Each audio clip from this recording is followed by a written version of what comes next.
Ladies and gentlemen, welcome to another edition of, not quite, I was going to say In the Pit, where I grill CEOs with mining companies trying to sell us their goods. But today we have more of an independent view. I'm speaking with Ronald Stöferle, if I said that right. He's managing partner of Incrementum AG. Why would I talk to Mr. Stöferle of Incrementum AG? Because he's the lead author of what has now become the world famous In Gold We Trust annual report. And Ronni has the new In Gold We Trust report out, and just sort of great timing. Gold just hit 1800 for the first time since 2011. So it's an interesting time in the gold space. And if there's one expert, besides myself, of course, that I would want to ask about what's going on with gold and what the outlook is, it would be Ronni. So Ronni, welcome to the show. I've got lots of questions for you, but thank you for being with us. Thank you, Lobo. And it seems you practiced pronouncing my last name for quite a while. So Stöferle, that was pretty good. Thank you. I will. Well, my ex was actually German. Well, Belgian Okay. German. So I have some experience with tongue twisting in German. But there's a big difference between Austrians and Germans, I have to say. As far as turning a foreigner's tongue into a pretzel, I would say they're pretty close. Anyway, so yeah, this is a great time for us to talk. Really interesting. But let's assume, just to cover all the bases, that there's some hermit who's just come out of the woods for the first time in 10 years, and he's never heard of the In Gold We Trust report. Why don't you tell us a little bit about what it is and what it covers and why anybody should care? Sure. Well, I started writing the In Gold We Trust report 14 years ago when I was a young, ambitious analyst working for a bank in Vienna. And I got interested in gold because, of course, that's not a topic that you're taught at on university or in school, because nobody really cares about gold or about monetary history, about the Austrian School of Economics and so on. So I got interested in gold because I was invested in Osisco exploration back then, and it was one of my best investments ever. It turned out as a 40 bagger, and of course I thought, okay, I'm the genius. Yeah, I know everything Sorry, about I gotta exploration now. I gotta jump in. 40 bagger. You mean 40, not 14? Yes. Yeah, Yeah. that's a terrible way to start your career. It's the worst way. And sorry for the audience, we're not joking, because when you start that way, like he says, you think you're a genius, and Yes. then right, you might not make more cautious moves as you would if your first result was negative. Yes, absolutely, absolutely. And of course, young as I was, I thought, okay, that's only because of my analytical skills. But that kind of got me hooked, and I went to my boss and said, hey, could I write like a small special report about gold, because it's just fascinating, and I like the mining space and so on, and I didn't have a clue about gold, so I analyzed supply, demand, very basic stuff. And then I found out about the Austrian School of Economics. I read a couple of quotes by Ludwig von Mises, by Karl Menger, Böhm-Bawerk, Hayek, of course, later on Rothbard. And then, so I basically swallowed the red pill, and then 2008 happened, and everybody was asking, how can this happen? And if you have this Austrian mindset, of course, then you have got a different view on a crisis, and I think this really was decisive for my career. And at some point, I said, okay, writing a piece on gold. Writing about the gold standard and the virtues of a gold standard, and then sitting in a bank, that feels like being the vegetarian in the butchery.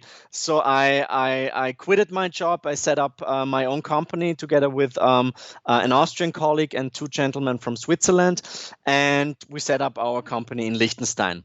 But I continued writing the In Gold We Trust report because my wife always says it's much cheaper than sending you to the shrink, because I'm reading quite a lot, newsletters, but of course also lots of books about history, about monetary history, all types of stuff. We're talking to clients and people from all over the world, to institutional investors, to bartenders, to Uber drivers, whatever. And then you've got so many different thoughts in your mind and so many ideas. So for me, it's always, I feel like in a distillery, once a year, writing this big piece, really covering gold from all different angles. And somebody once told me, you must have the most boring job ever, just writing about gold. And I said, no, I've got the most exciting job, because gold is about everything. It's about our monetary system. It's about politics. It's about geopolitics. It's about currencies, about opportunity costs, about interest rates. You can have a technical look on the market. You can analyze the mining stock. So it really continues to fascinate me. Now, long story short, this year we published the 14th In Gold We Trust report. We publish it in German, in English, and now also in Mandarin. And it's quite a brick, so it's 350 pages. The compact version is still 100 pages, because I just think, in this world where, the attention span is so short and everybody's just going for clickbait, I want to deliver together with my team just like a must read on the gold space, that you can say, okay, I read this stuff once a year, and that's basically all I have to know to understand what's really going on. What are the big drivers in the sector? So yeah, I think now the In Gold We Trust is probably the most widely followed publication on gold. We had roughly 2 million readers for the last edition, and makes me very proud, and it's also a great motivation, and I really enjoy what I'm doing, and as I've said, it's so fascinating. Yeah, I mean, I could write, talk, and think about gold the whole day. That's basically what I'm doing. All right, well, I have several segues from that, but I want to rewind to something you said just before the end there that's quite interesting about learning the Austrian perspective. And what you said about gold isn't just this, it's not, Warren Buffett is wrong, right? It's not just this lump of stuff that sits there and does nothing. It touches everything. And that's because gold really is, and always has been, in the history of economics, it's money, right? It's a central part of what economics is. And I'm listening to you talk about all these different economic factors, inflation and so on, that are relevant to gold, and gold is relevant too. And I'm thinking some people might still say, oh, well, that's still boring. It's economics, the dismal science, right? And this is something that I realized way too late also. I had an epiphany moment, perhaps not unlike yours, when I realized that economics is really a branch of psychology. Mm-hmm. Economics is the study of human action, right? It's not just robots out there doing economic things. It's people. And it's what people do. And the most shocking thing to my mind, and I discovered this too late, is that in economics you have units of measurement. You have dollars and euros or whatever, and you can measure human decision making and human action, and you can posit laws, you can test them, you can actually do science on people, we're not experimenting on them, but you can see what they do, and you can measure it, and you can see if your hypotheses are correct. So as a person who originally started studying physics and then ended up in the social sciences, I won't go too long there, I realized it was way too late. I was already graduating. And I realized, one, there's such a thing as the Austrian School of Economics, and two, you can actually do science, which is really exciting, which means you can understand people, you can understand their choices, you can understand human action, which is the Austrian thing. So I'm delighted to speak to an Austrian in Austria who gets this. Yeah, I mean, from my point of view, the Austrian School of Economics is common sense, and common sense is not too common nowadays. And I feel that, I think Nassim Taleb calls them the intellectuals yet idiots. So those people with Ivy League degrees and stuff like that, for them, everything has to be put in a very sophisticated model. The problem with those models is, they work for some time until they don't work anymore. And for me, often many successful business managers, entrepreneurs, who don't have any clue about economics, and I tell them about the basic philosophy of the Austrian School of Economics, and they say, "Wow, that's basically that's pretty much what I thought. That's common sense, yeah. That totally makes sense." So for me, it's just. Over here in Austria, I think we've got this great tradition with those great thinkers that weren't just economists, and that's something that I'm seeing nowadays. If you study economics, you specialize in just a tiny piece of the whole science. But actually, if you study the biographies of those Austrian thinkers, basically they were well educated in philosophy, in history. They spoke many languages. They traveled the world.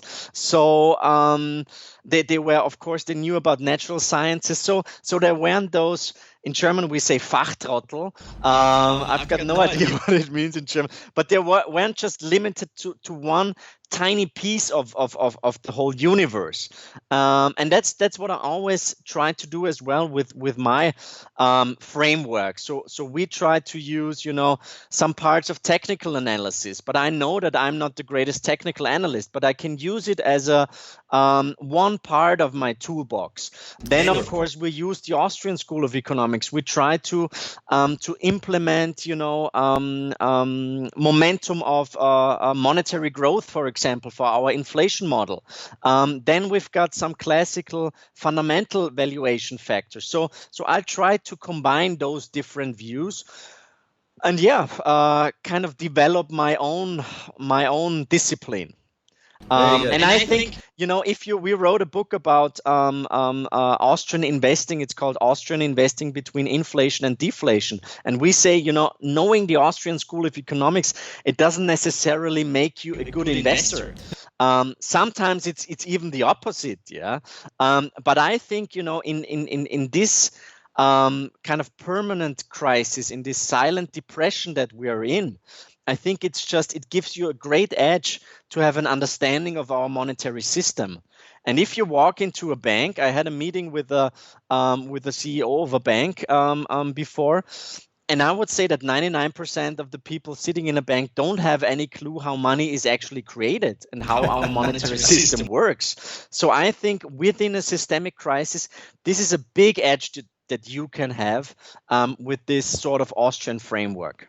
That's really interesting, and I don't want to get too theoretical, but maybe in a future interview we could actually do that for the economists out there who really want to know.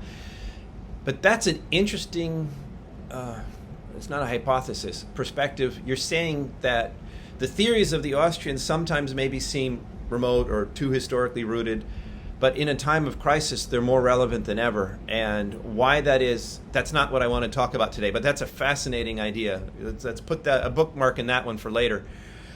So before we talk about In Gold We Trust 2020, I have to ask, this is sort of in the pit, why do you do this? It's a huge amount of work. You give this thing away for free.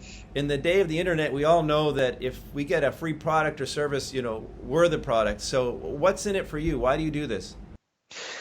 Well, first of all, I think it's important to educate people about sound money. And I think it is something that nobody really talks about. And I think I don't want to annoy anybody in the industry, but I think there's quite a lot of crappy research out there. Everything gloom and doom. Everything will go to hell. Buy this gold stock, and it will be a 20-bagger.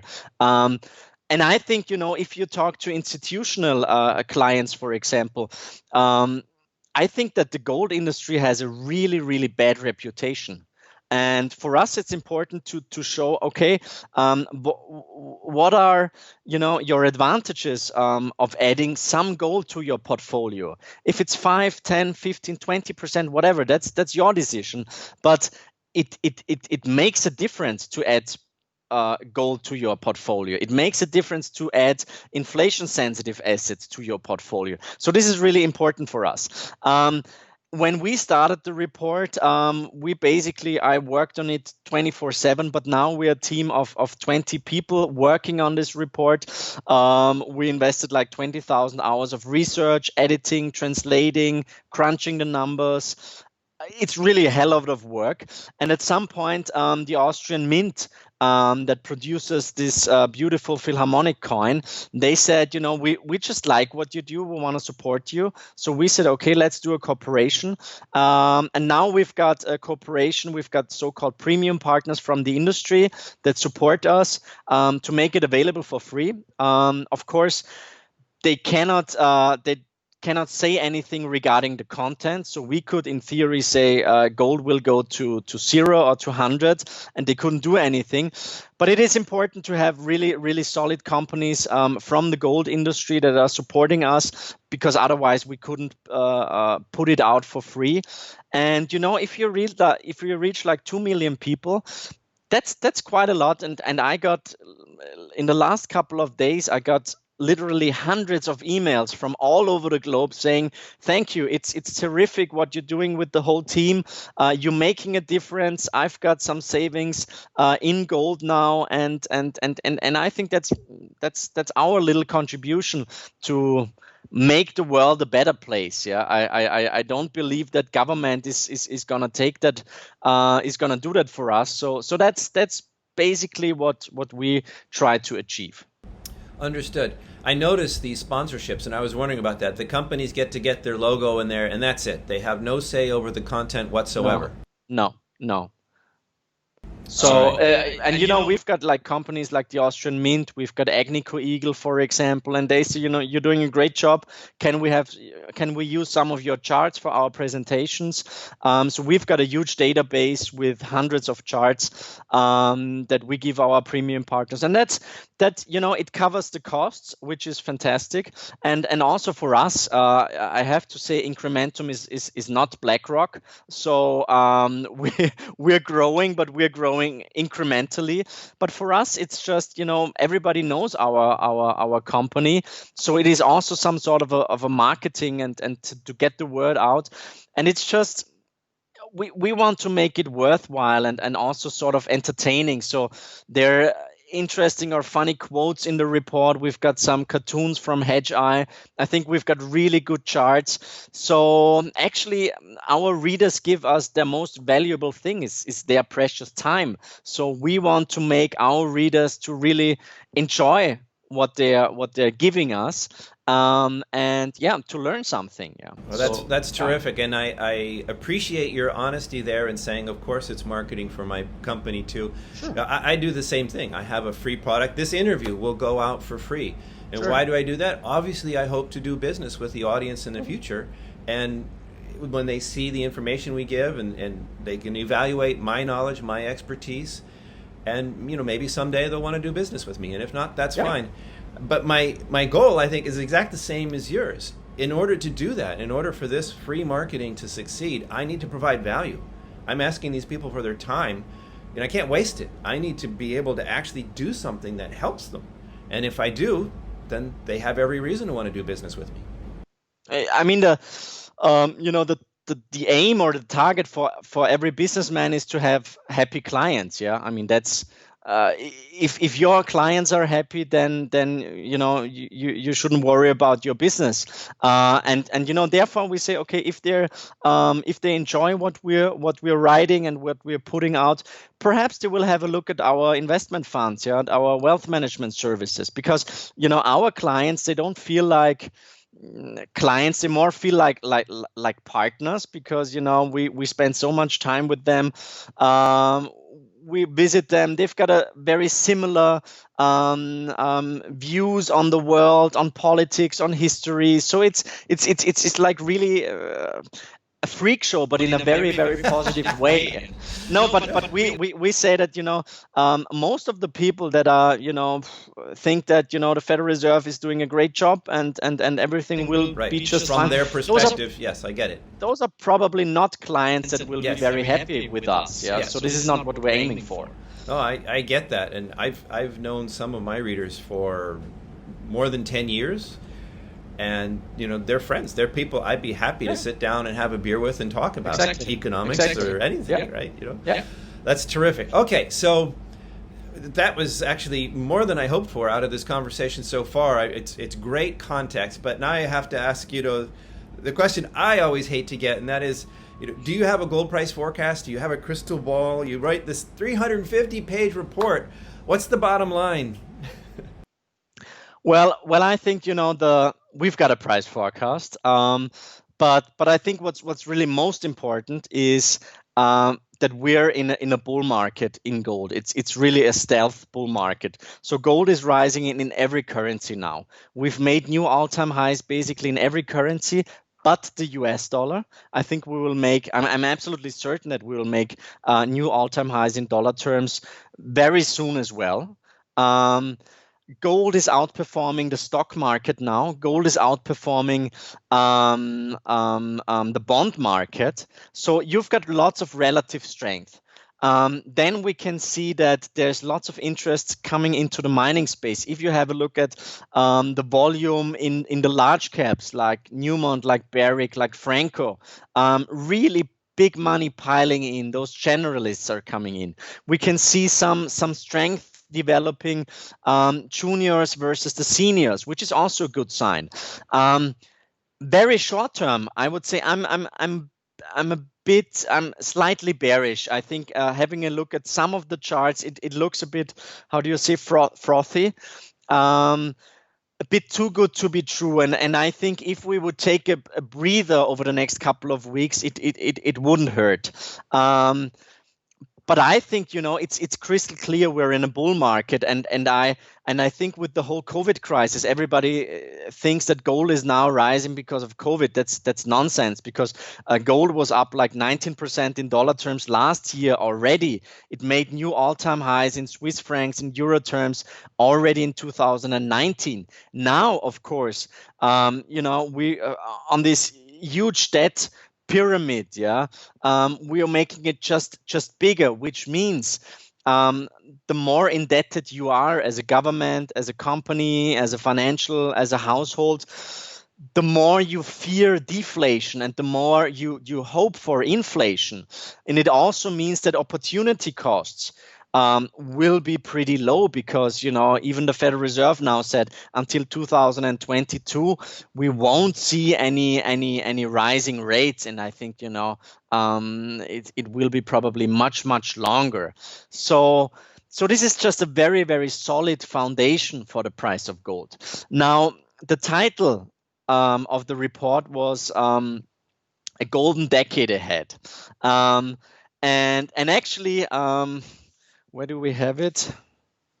We said at the very end of the report, all roads lead to gold. That's a quote by Kirill Sokolov, and I really like it. And I said, we really try to be the devil's advocate and find like ways to become bearish on gold, but it's really hard to have a bearish view on gold these days, which already makes me it's sometimes I really question many things that we're putting out, but I still come to the conclusion that all roads lead to gold. Now our price forecast for the end of this decade is $4,800, which is based on our it's a model that we created, basically a combination of growth in monetary aggregates, M2, and then the backing of some monetary aggregates, and then a probability model. Of course, such models always have some degree of fuzziness. But our view, this probability is even on the conservative side. So $4,800 by the end of the decade. It sounds like quite a lot, but actually it's a compound annual growth rate of, I think, 10.4%. Yeah, over 10 years. That's not much to ask. It's not that bad, and actually, if we should have some sort of a stagflationary environment like in the 1970s, where gold rose from basically 35 up to 850, I think gold can go even much higher. But I think that with all the macro developments that we are seeing here, you should at least own some gold. Yeah, if it's 10, 15, 20%, whatever. And I've got no clue if we go to 4,800, 3,000, or perhaps 10,000. But I think that it will stabilize your portfolio, and that it will be a fantastic hedge going forward. And that's what it's all about. So just one last thing, because I think this is one of those very simple insights. If you're deciding, shall I buy gold or not, you just have to ask yourselves, do I prefer to hold dollars, euros, Swiss francs? Do I think that those fiat currencies will have more purchasing power in 3, 5, or 10 years than gold? I'm not so sure about that. So I think that gold will perfectly preserve your purchasing power, and this is the job that gold is doing really well. If you want to really create wealth, if you want to make a fortune, you have to take other risks, and you can find them, of course, in the mining space, in the junior space. But I think it's really important to differentiate between physical gold and mining equities. Two completely different risk sets. Absolutely. That was actually one of the first things that Doug Casey taught me when he hired me and brought me into this business in the first place, that you buy gold for prudence and gold stocks are for speculation. Two completely different things. Yeah. So you're singing my song. There's a dozen different ways I could go from many things that you said in there. But before we go into the sort of macro drivers of what you're talking about, let's clarify one thing. You've graciously given us your gold price forecast, and you've talked about gold. Do you see silver any differently? There's been this giant divergence in recent years between gold and silver, the record gold-silver ratios and all that stuff, which has some people saying silver's done. It's not a monetary metal anymore. It's not a precious metal anymore. It's not a safe haven asset. It's just another industrial metal. Do you buy that? Yes, no, and why? No, I mean, this year for the very first time we had a special chapter dedicated just to silver, to analyze, the supply demand picture, and I'm extremely confident regarding silver. I think it's one of the biggest bargains out there. And our cycle model always said it's always gold that is moving first. And I think we entered this public participation phase, which is the second phase according to the Dow theory, last year, basically exactly 1 year ago, when gold went above this 1360 to 1380 massive resistance zone. So back then we started going into the second stage. And based on our cycle models, we always said it's always gold moving first, then it's silver, and then it's the commodity space. Now we saw in March, I think, we saw the gold-silver ratio basically hitting an all-time high at, I think, 125. So with 1 ounce of gold, you could buy 125 ounces of silver. Now this ratio has reversed, and I think that, first of all, silver is some sort of a sentiment indicator for gold. I think that at some point, if the gold train starts moving, at some point people say, let's have a look at the small brother of gold, which is, has higher volatility, higher beta, and it's just very cheap on a relative basis. But of course, in March and April, we also saw that silver is much more of an industrial metal than gold. So it basically did what it's supposed to do. And now I think, with this reflation being, pretty aggressive, and I think, compared to 2008, 2009, now we're seeing unprecedented monetary stimulus and unprecedented fiscal stimulus. And this combination is really, really different, and is also one of the main reasons why I'm so confident regarding the whole commodity complex. What will politicians do going forward? They will all say, let's do a Marshall Plan, like new Green Deal, new whatever deal, but invest in infrastructure, and I just cannot see the price of copper, of many other industrial metals, but also of silver not reacting to those massive fiscal stimulus measures that are already taken and that will be taken going forward. So long story short, I think that silver is a great bargain at the moment. I think that investors' demand will really be the decisive factor going forward. We shouldn't forget the silver investment space is pretty small. So if there's like really large institutions, if they want to come in, they can really move the price pretty quickly.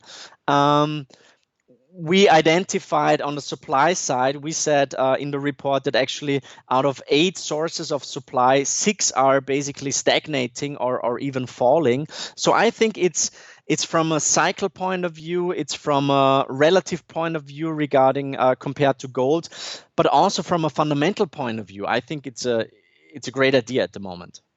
It's really interesting. It's funny that we're having this conversation right now. I've just written an update on my take on silver, and you basically just discussed what's in my article that will be published today. I see it very similarly, and it's quite striking. If you look, there'll be a chart in that article. You can look at the more recent and the long-term gold-silver relationship, and you look at what happened in March and April, and gold got whacked. Everything got whacked in the March meltdown. Silver literally got whacked twice as hard as gold. And that's clearly the industrial side showing. But despite that, right, so you had a widening of this gap, this record gold-silver ratio. But if you look at the jots and jiggles, okay, they separated, but they still move the same direction all the time, right? Gold dropped, silver dropped more, but they dropped at the same time. Gold rose, silver rose more, but they rose at the same time. So that tells you, in my view, this is the one thing I would add to the conversation, that tells you that it's simply not true that they've disconnected. Like you can't look at something that's moving together. Okay, maybe they're farther apart now, closer together, but they move the same direction. You can't say there's no relationship between this, that the one is no longer the same class as the other. So really interesting stuff. I'm glad to hear you say that. So it's in gold and silver we trust perhaps for this year, or in gold we trust, silver's the better bargain. I've said the same thing in numerous interviews. Silver is the better bargain right now. I love it. Okay, so those are the metals. Let's talk about what's the drivers here. And I think the elephant in the room, the one question that most people will say is, well, what about deflation, right? You've got a recession, maybe even a depression. Isn't that deflationary? And, shouldn't monetary metals or shouldn't gold be under pressure in a deflation scenario? What's your answer to that, Ronnie? Of course, I mean, if there would be a laissez-faire approach, it would be highly deflationary. But I think I tweeted that out right at the beginning of the whole COVID crisis, and there got kind of a shitstorm. And I said, the reaction will be less capitalism, less entrepreneurship, more interventionism, less capitalism, and I think this is exactly what we're seeing. I mean, now it's all about don't fight the Fed. I mean, that's the main thing that you have to understand, it seems. And we crossed so many lines over the last couple of weeks that nobody cares anymore. It's like if you cheat on your wife once, say, I really, it bugs me. But if you do it 10 times, you don't care anymore. And You're that's speaking from experience, I presume.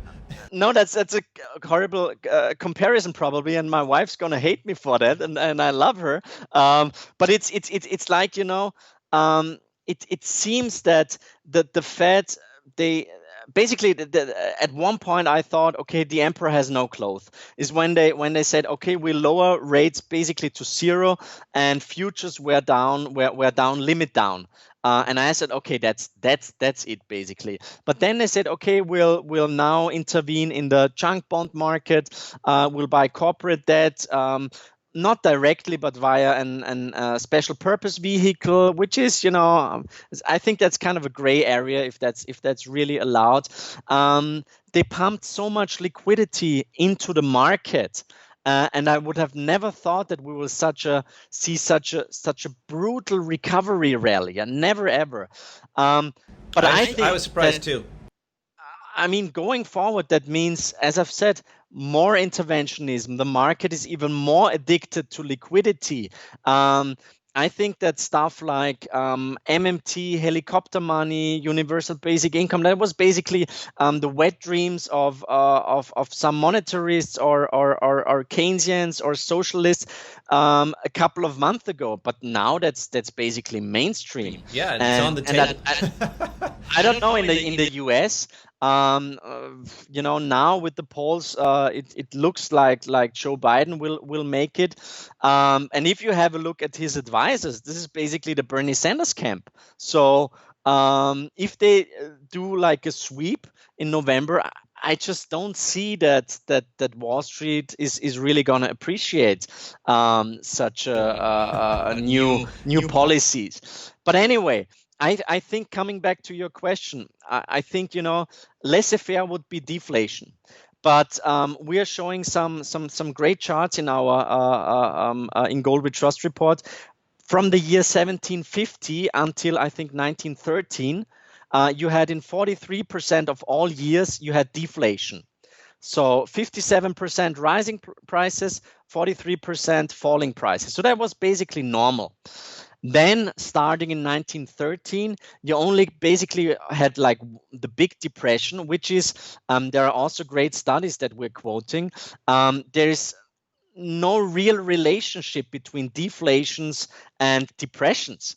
Those are actually really interesting studies coming out of the Federal Reserve. They say basically only the Great Depression was like one big deflationary episode. But besides that, we had many deflationary times which coincided with solid growth numbers.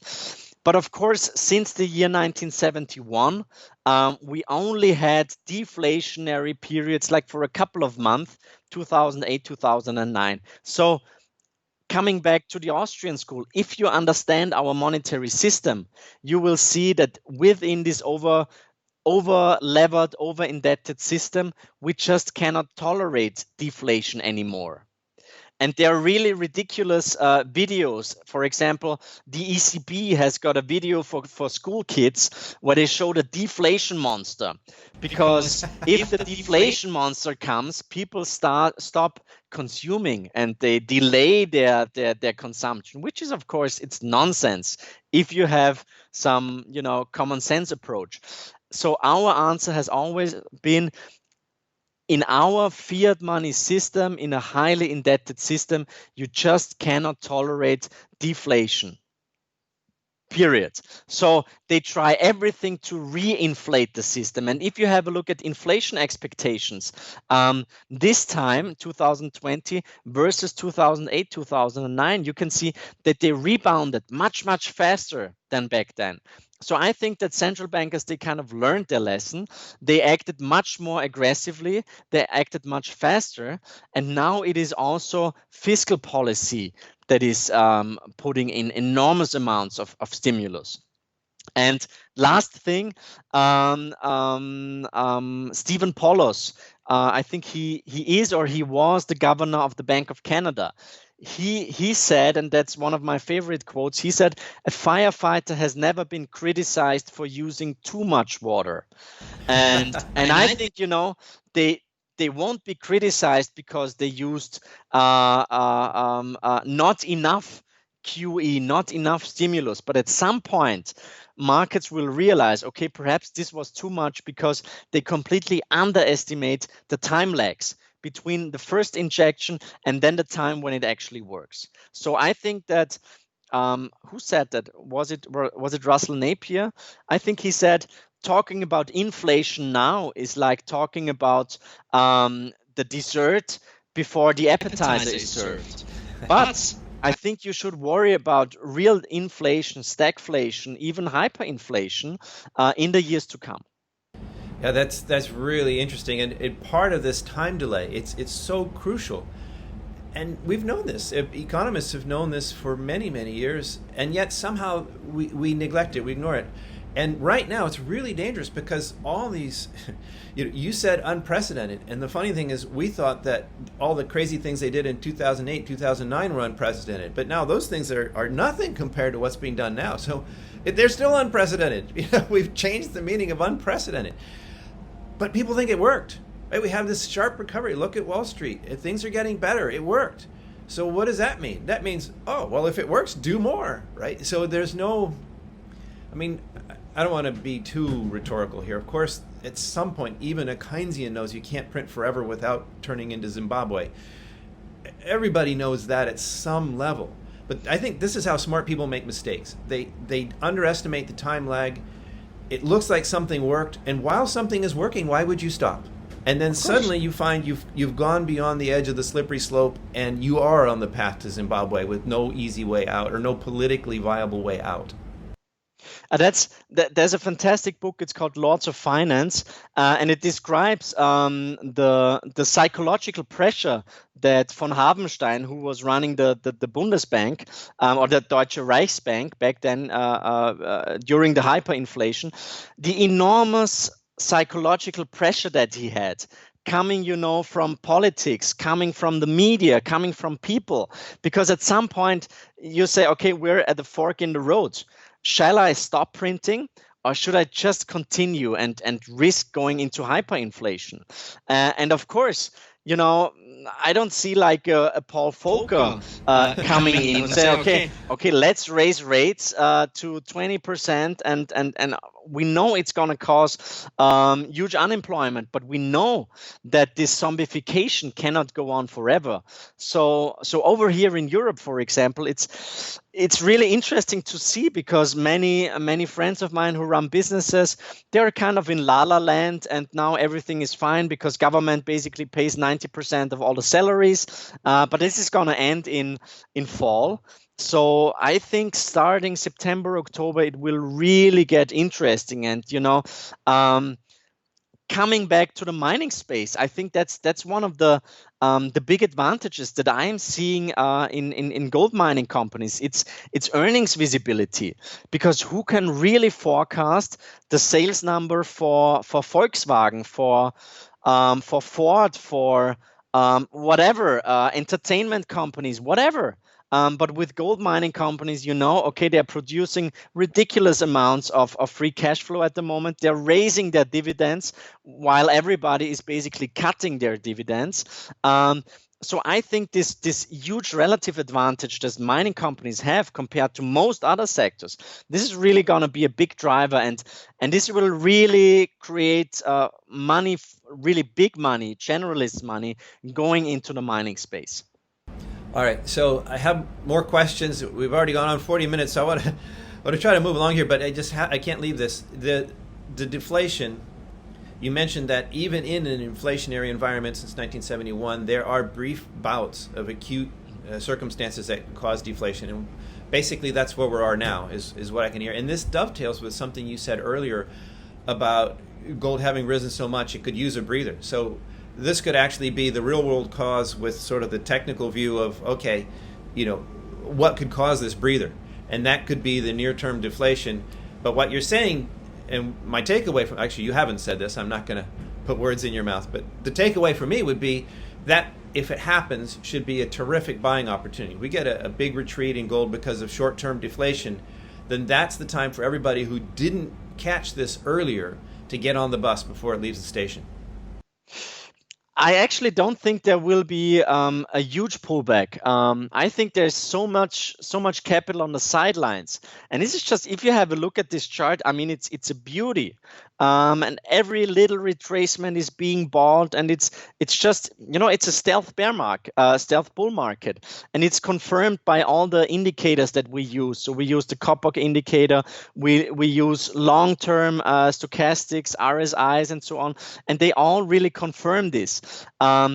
So if there should be a brief deflationary period, perhaps in fall, because I think, normally that's one of the premises of technical analysis, basically, or of bear markets. There's always the first phase is like a crash phase, yeah, where everybody panics. The VIX going to 70 to 80. Yeah, nobody knows if it's gonna if the world is coming to an end. Then you've got this relief rally. And now, of course, this is a huge dead cat bounce that we're in. But normally, based on this assumption, there's always a third phase, which is this phase when the really bad economic and company news really kick in. And so far we haven't seen any big bankruptcies. We've seen Hertz, the how do you say, the car rental company, and we saw Cirque du Soleil. I mean, that's not really the most important companies, but I know that many companies are on the verge of bankruptcy. And I think once those big bankruptcies kick in, then we will see this third stage. And this might be deflationary, but we know how the central bank's gonna react, because Jay Powell, he really makes Janet Yellen and also Bernanke look like big hawks. Yeah, he outstuffed them. So I think, at some point the Federal Reserve will start buying equities. I think they will basically buy everything that is available just to prop up and to reflate. And one thing is important: the Austrian school, and there's a fantastic book from Mary Rothbard, The Mystery of Banking, that we are quoting in our report. It says for inflation, there's 3 stages. First, it's monetary inflation. The second stage is asset price inflation. And let's not forget, we're seeing all-time highs in real estate markets all over the globe. In equity markets, basically, we're only a bit away from all-time highs in most markets. We're seeing all-time highs in the bond market. We're seeing all-time highs in the art market. I just read that the cardigan that Kurt Cobain had on when they played MTV Unplugged, that it was sold for $300,000 US dollars.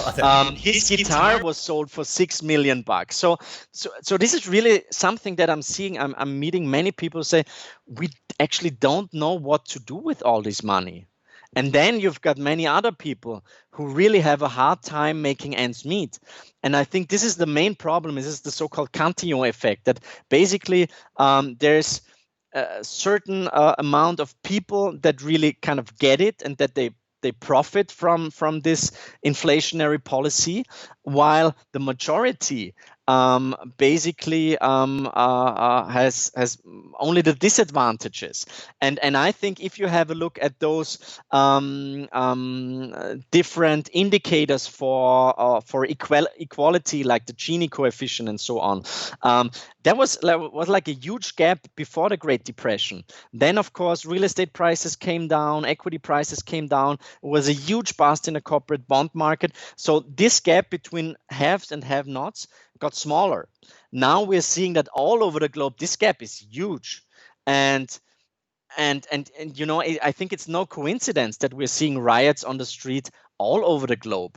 It's not that people just became, I don't know, socialists, Nazis, whatever. It's just people have a hard time making ends meet. And I think this gap is mainly caused by our monetary system. And this is something that's from my point of view, really important to tell people. If you talk with more leftist people, they say, government has to tax the rich. And say, no, I mean, let's start at the root cause. Let's talk about our monetary system. But then the conversation normally ends. Yes, it does. That's an interesting. This is a great conversation. So many ways we could go from that, and I don't want to go down the political road.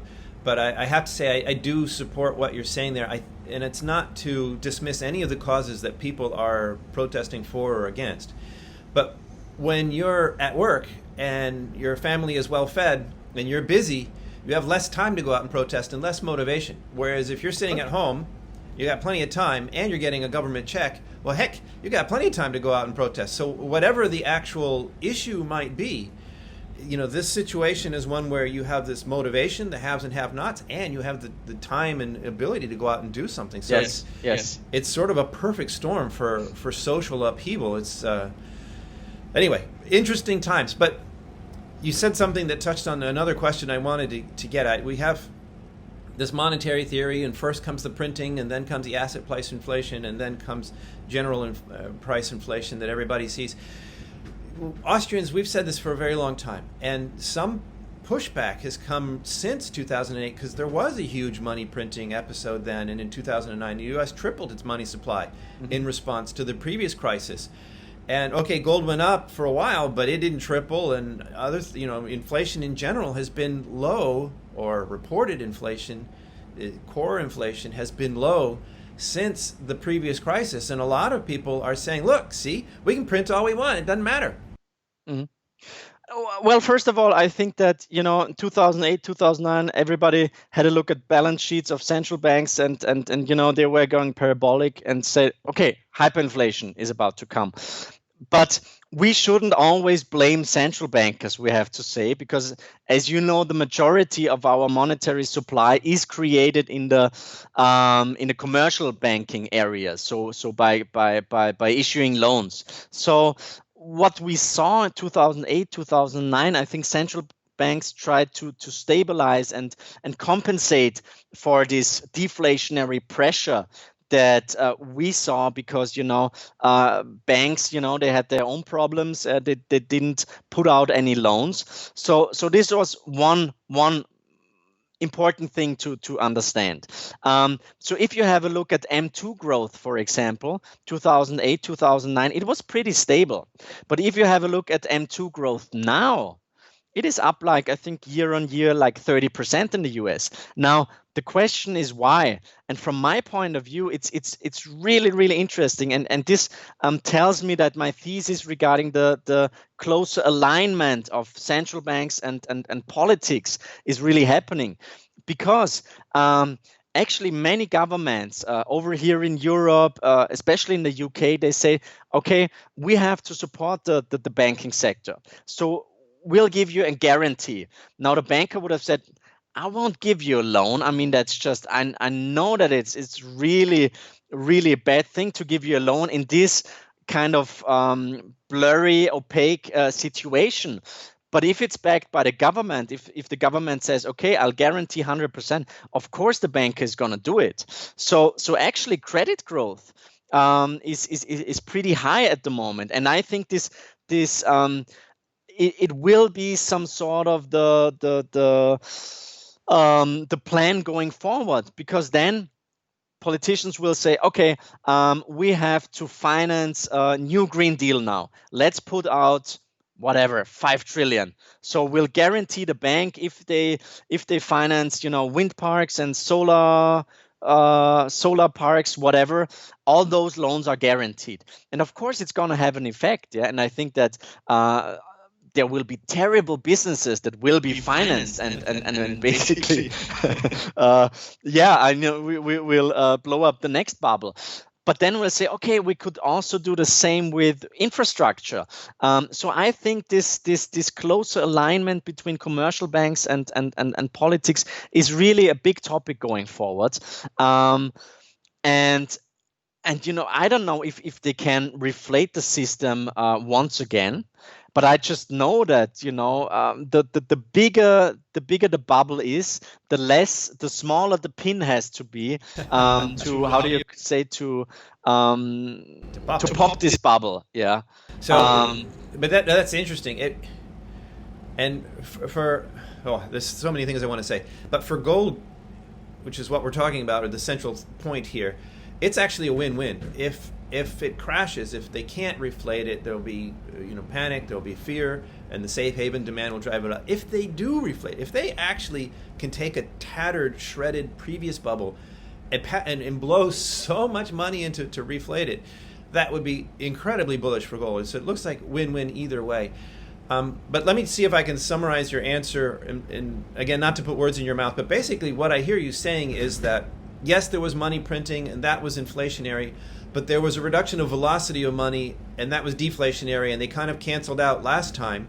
But this time, both are upward factors. Is that what you're saying? Yes. And I think we described that in the gold report, and we said some important indicators to kind of gauge when velocity might pick up. For example, the copper gold ratio. So once copper builds up relative strength against gold, this might be a sign that we're really, velocity will go up, that we'll really see more confidence coming in. We also have in our inflation model, we've got the gold silver ratio is extremely important for us because it tells you quite a lot, first of all, about the strength of the gold bull market. So silver should outperform gold to confirm the strength in the gold bull market, but it also tells you quite a lot about inflation dynamics. So our quant guys, they crunch the numbers, and it's actually a good inflation indicator. And therefore, I think that once velocity picks up, or the Austrian school would say, demand to hold money comes back, I think this will be the point when we really, the central banks will be at this fork in the road, and then they would have to say, okay, let's do quantitative tightening again, let's become more hawkish. Will that happen? Yeah. I don't think so. I don't see a Volcker out there anywhere on the horizon. So I think it's already too late, and I think really the end game will be when people lose trust in government debt. At the moment, we've got 12 trillion US dollars worth sitting in bonds at negative yields. Now, if inflation becomes a concern, there will be huge capital outflows from those bonds into real estate, stocks, and probably also into the gold sector. And I think, I remember a conversation I had with one of our partners, and he said, the limit for the Bund future is 160, because then it would mean a negative yield for the 10-year German Bund. And everybody said, yeah, that's the limit. It cannot go above. And of course, we're much higher, and everybody is accepting nowadays that we've got negative yields basically at the whole curve. And I think there will be a time when this paradigm shifts, and I think that inflation will be the driver for this paradigm shift, and then that's probably really the end game. Yeah, you wrote about the monetary endgame in the report, and so that's your thesis, is that when inflation becomes too much to ignore, that's when the jig is up? Yeah, but on the other hand, we shouldn't underestimate the creativity of politicians, because nowadays, if you're a pension fund or an insurance company, it's basically impossible to buy physical gold. You can buy, of course, government debt with AAA ratings because it's super safe, but gold is too volatile. So there are restrictions for institutional players to go into this sector. And I know many fund managers that say, for the institutional funds that are managed, unfortunately, I cannot buy any gold, but privately, of course, I've got lots of gold. So this is this cognitive dissonance that we're seeing. So I think going forward, I know if this gold party continues, at some point, I think we'll have a harder time buying gold. There might be new taxes, whatever. But I think, and this is the key takeaway of this de-dollarization chapter that we're writing 5 or 6 years in a row now. I think it's no coincidence that the ECB, the Euro system, holds more than 10,000 tons of gold, that the US holds more than 8,000 tons. Well, they that say the IMF, yeah, that the IMF has more than 3,000 tons. The Swiss have got more than 1,000 tons. The Chinese are buying every ounce they can get. The Russians, so the most important players, they already have huge gold reserves. And the Swiss tend to be very diplomatic. So one of my friends from Switzerland, he said, at some point, we will see a recalibration of our monetary system. And this recalibration of our monetary system, that's, of course, a currency reform. Now, if you study history, you can see that such currency reforms happen every couple of decades. And if you have gold in those periods of transition, you always did pretty well.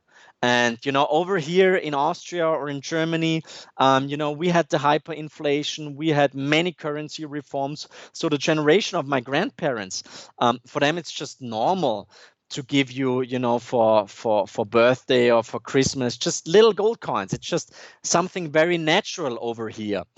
While I think so this hyperinflationary mindset is something very important, and it's in our, let's say, in our monetary DNA. While in the US, I think everybody is still psychologically still impacted by the Great Depression.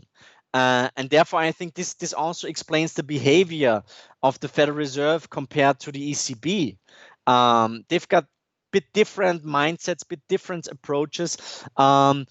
So yeah, long story short, at some point we will see a monetary reform, a recalibration of our monetary system, and this is probably going to be the point in time when we'll talk $5,000 or $10,000 or $20,000 gold.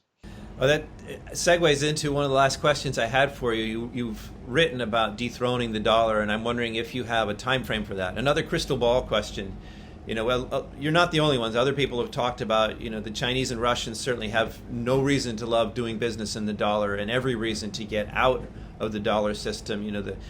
They're already trying to set up their alternative to the SWIFT system. There's several projects in motion to dethrone the dollar. Yes.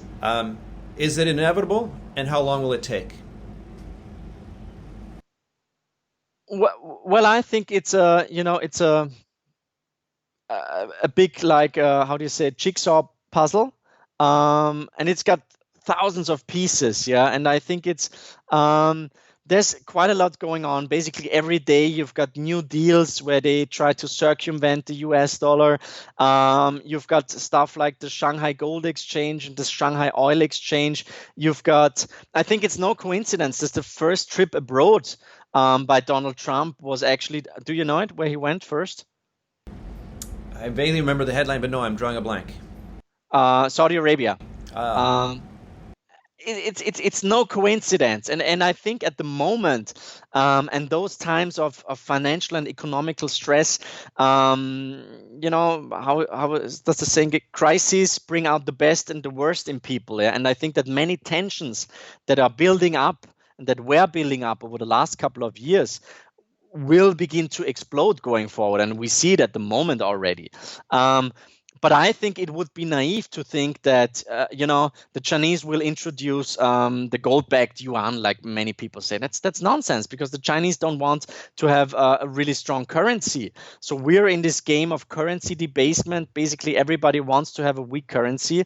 Against what? Against gold, probably. All currencies, all fiat currencies will underperform. But I think it's, if you study the history of world reserve currencies, we've got, for example, last year we've got a fantastic interview with Fofoa. That's really, it's really interesting. It reads like a thriller.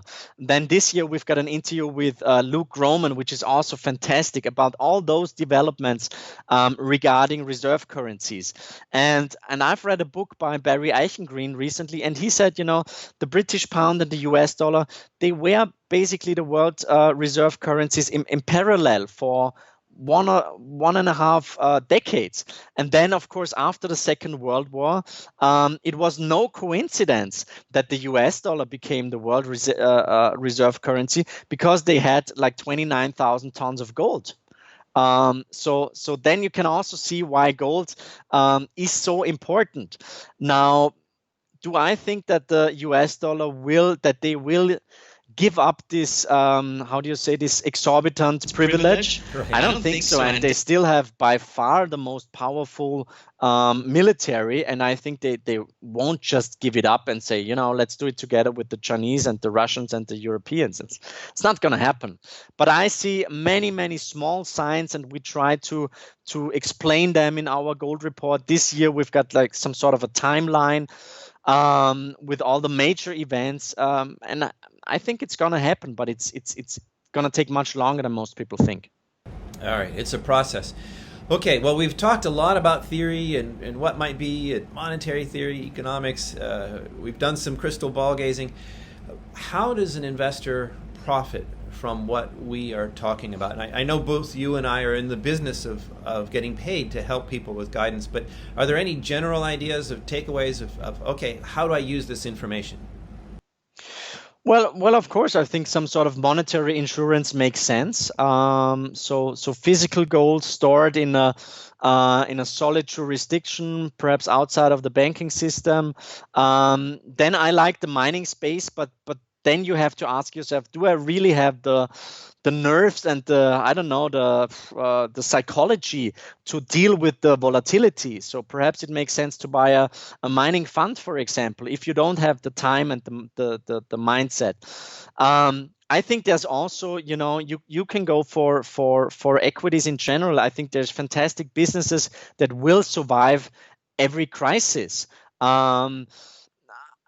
I'm not, real estate and the bond market. This is something that we don't do. So I don't want to give out any opinion on that. I just think my feeling would be that real estate is quite pricey in most parts of the world, and I don't want to buy government debt at negative rates. Perhaps there are some nice bargains in the corporate bond space, but we don't cover them. I think it's important to have assets that are non-inflatable or non-QE-able. So we also like the combination of gold and Bitcoin. I think Bitcoin is an extremely controversial topic. It's even more controversial than gold, because everybody thinks he has to have an opinion on Bitcoin. But I think I've met some brilliant people in this space that is, to some degree, similar to the gold space, but to some degree it's a bit younger. The typical crypto conference, while at the gold conference as well, it's participants tend to be male and a bit older, which is not bad. But I think this. It's important that young people question our monetary system and that ask themselves, okay, what is money and where does money come from? What is good money? What is sound money? What is bad money? And if they arrive at Bitcoin, most of them also understand gold. And it's the same in the other direction. If you understand the supply curves, which is like 1.6% growth of the total supply of gold, you also tend to understand Bitcoin, because now after the halving, you've got 1.7% natural inflation in Bitcoin. Of course, there are technological issues and so on. But I think it's a really fascinating sector, and I think there's quite a lot going on. So we combine physical gold and Bitcoin with an option strategy just to make use of this enormous volatility that we're seeing in this space. That's how we do it, but we're definitely not mainstream. So we're a bit of the mavericks, but I feel pretty fine being in that camp. Yeah, that's interesting, and I don't want to start a long conversation, but I think you touched on something really important. I think it's unfortunate that some people in both the gold and Bitcoin camp have decided the other side is the enemy, and they've focused their efforts on trying to criticize the other or tear the other down, whereas both are sort of there for the similar reason. I love the whole idea of Bitcoin, and why did it become so popular? Because governments couldn't print it. Once you get people, because most people, they don't even think about the implications of governments being able to print paper money or electronic money. So even just getting them to that point where they see value in something governments can't create by fiat, that's half the battle right there. So exactly. I just see it as a huge mistake to think that gold and Bitcoin have to be enemies in some way. That said, I can't say that I'm a big hodler. So let's tie this specifically to something we talked about earlier. In this market right now, today, this year, 2020, would you skew more towards silver in new investments that you make because of what we were talking before about the better and bargain? Yes. And I also like the commodity space in general, because of those. First of all, if I go to a conference, which is not happening, of course, at the moment, but last year when I held a bullish keynote on gold, I was ridiculed. I think now more people will say, yeah, the Stöferle, he's got a good view. Gold, perhaps it makes sense.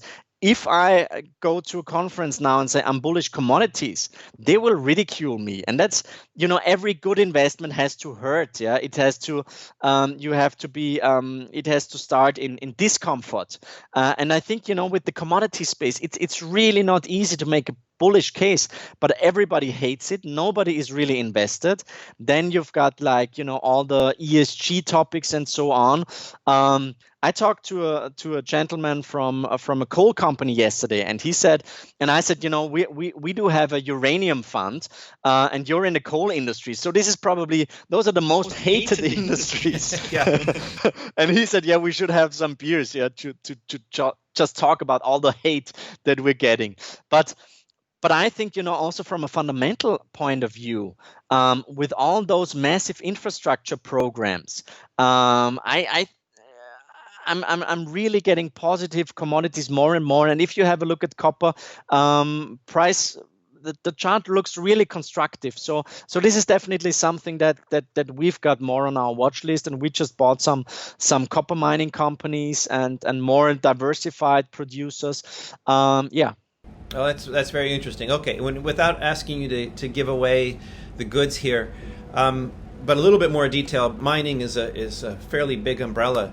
Do you have different funds that target different levels, or do you personally skew more towards, say, the majors, which are relatively safer and offer leverage to the commodities, or are you looking for that next Cisco 40 bagger, and you go for a junior that's maybe just making a discovery now? What guidance can you offer there? Well, for our funds that we manage, it's we've got legal restrictions. So of course, in terms of market cap, but also in terms of daily liquidity, because it's like with jail, it's easy to get in, but it's hard to get out for some of the small caps. So we tend to have.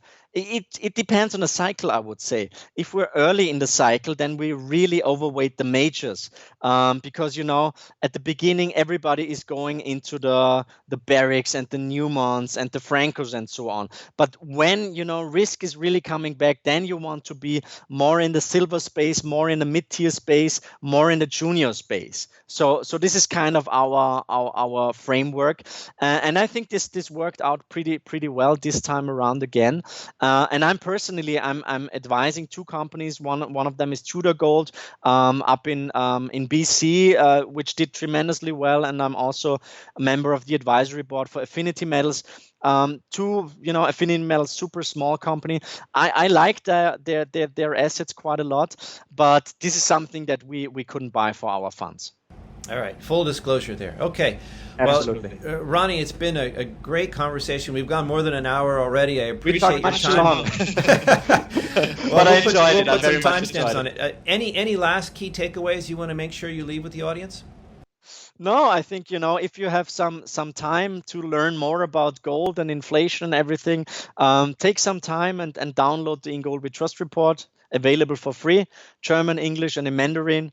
And I think it's worth the time. And I think that now more than ever, it's really important to have an understanding about our monetary system, about our monetary history, but also about our monetary future. And I think, there's huge opportunities out there, and we all got to make the best out of it.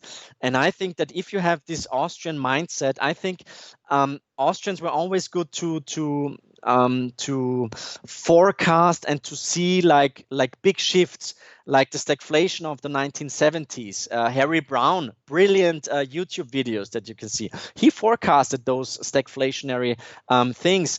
2008, many guys from the Austrian camp said, okay, this won't end well. And now I think we're also, we're not the perma bears, but I think it's good to have some solid understanding of sound economics. Very good. Okay, well, we will definitely include a link to the download for free when we post this video. Thank you again, and I look forward to having a talk about the 2021 In Gold We Trust report. Absolutely. Thank you very much, Lowe. It's been a great pleasure. Thank you.